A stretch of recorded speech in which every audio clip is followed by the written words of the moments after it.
Hello, welcome once again to the Candid Cast.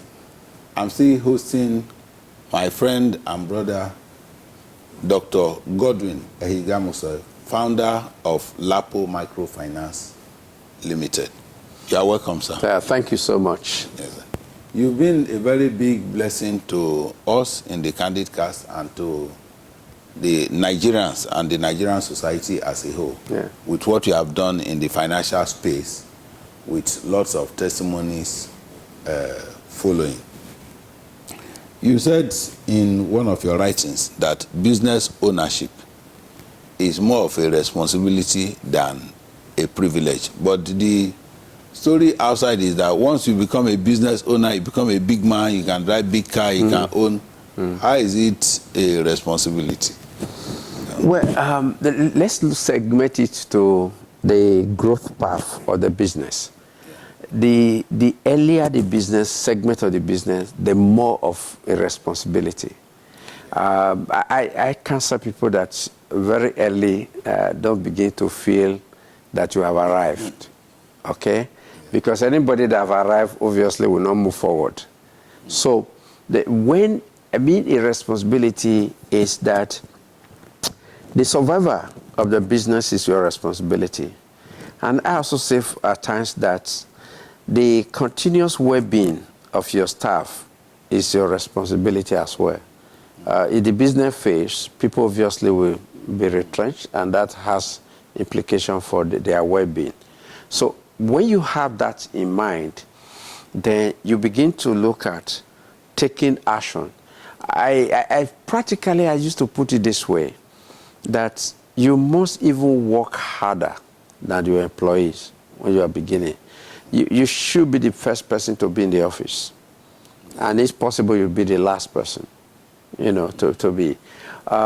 In terms of accountability, they don't have the feeling that because you are the owner, you are not accountable. Accountable probably for the finances, accountable for action, accountable for whatever you do, you know, performance.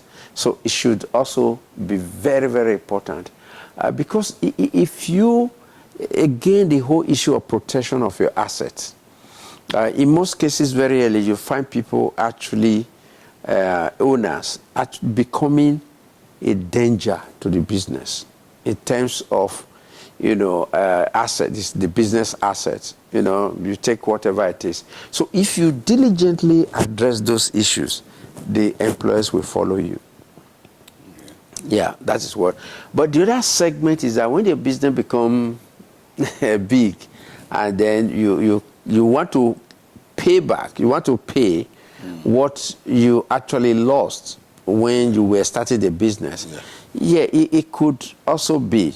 But at the same time, never take your hand away from the handle of accountability, the handle of working extremely hard, and for the handle of protecting the asset of the business through prudent living. Thank you, sir. The people set up business with a view to improving their personal well-being. That's why I said the reason for setting up business for most people is to be able to pay their bills. Yeah. Their personal well-being takes priority. How do we marry this to the idea of delaying gratification? Yes. Let's take it this way. When you start a business, your well-being, obviously, you want to take care of your family, you want to take care of that, you know, they become, you know, prominent. Then when you start a business, you need to quickly put a line between your business and your personal life. But more importantly, even your personal life, withdrawing from the business, you need to quickly put a line between what is needed and what are your wants. Okay? You need to quickly. So Obviously, when you start, your needs should be met. Need for food, for shelter, for that, school fees for the children, and a few other things. Those things obviously be met. But at the very point, you need to guard against your wants. It is at that point people think that you have to delay the gratification of those needs. Of the wants. Of the wants, I mean. Yes. The gratification of the want, not the need. Yeah. So you need to be careful not to.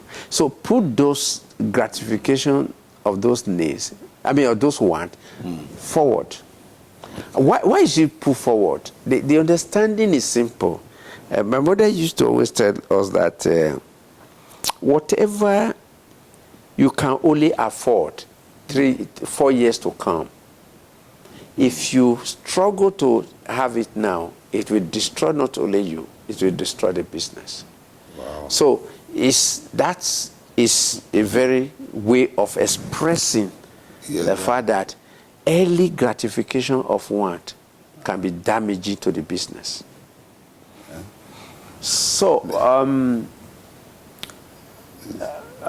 So you when it now comes to how do you enjoy your reward? Yes. When you talk about rewarding yourself. And I think that is the ultimate. There is a difference between those who start and grow up their business. The reason for this is a simple thing. That's the first thing you have to. When you started a business, people obviously earn or take out of the business less than about 10%, 30% of their effort. Yeah. When you value what they put in, 10%, it maybe at times it comes to 50%, it comes to that. But when the business become big, you take even more than the effort you now put in, but you are paying the arrears. Yeah.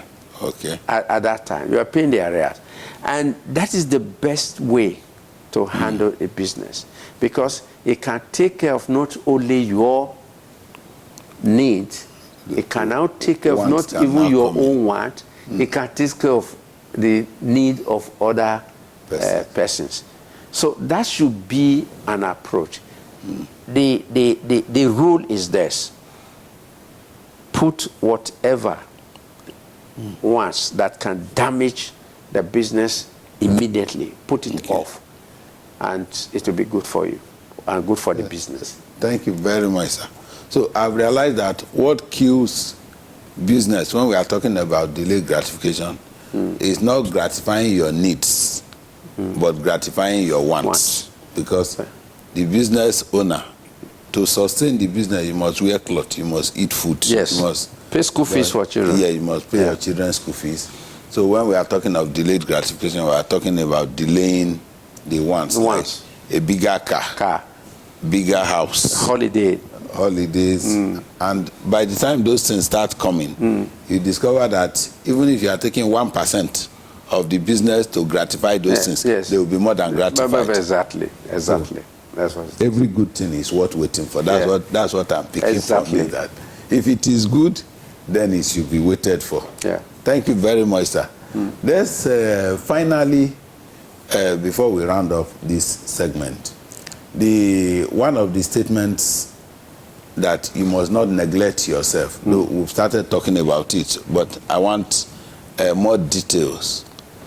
Yeah. Do not neglect yourself. Yeah. In my book, I decided to make it the last chapter, chapter 12, for emphasis. Okay. The first thing is this: the business owner is the most important entity within the business. Okay. And his presence, is there. He charts it's at the center, it's the heartbeat of the business. He charts at times the direction. He is the one that mobilizes, is the one that takes care of making sure that the business is going. And if for any reason of absence or permanent disability or what of any nature, the first impact, the first entity, the business will be take the impact. And when you see that, therefore, you begin to think about yourself. But unfortunately, the craze, that's roaring, that's to build a business. Yeah. There's the tendency for the business people, not to pay more attention to themselves and various dimensions of their lives, inclusive of their family. So it is for that reason we always say that the first casualties of extreme success are the family and, of course, marriage. Okay? So when you see extremely successful people, most extremely successful people, they have major regret at the end of attaining the height they were struggling to get to, and in the process neglect those things. That is their biggest regret. And no matter how much you have, I tell people that when you get to a certain age in life, things that actually gives you joy, especially if you are successful, it's no longer the big house you have. It's no longer the fancy house you have, the neighborhood you are. It is the condition of your family, especially the condition of your children. So in order to, and yourself, health is also another casualty. So what therefore you do is very simple. Realize that this body we are carrying, this body, is the most delicate machine ever made. Okay. So, like every machine, it has to be maintained, it has to be taken care of. So beginning with various dimensions, there are dimensions of a human being. Let me quickly just go through them. Okay. You have the physical, you have the religious, you have the mental, you have the social dimension, financial dimensions. And so the first thing is that the physical dimension is about do exercises, go for medical checkup, no matter what it is. And if you detect anything wrong, just like you detect anything wrong with your car, you take it to the mechanic. Yeah. You give the body rest. Eat, not really eat opulently, no. Eat well. Eat healthy, of course.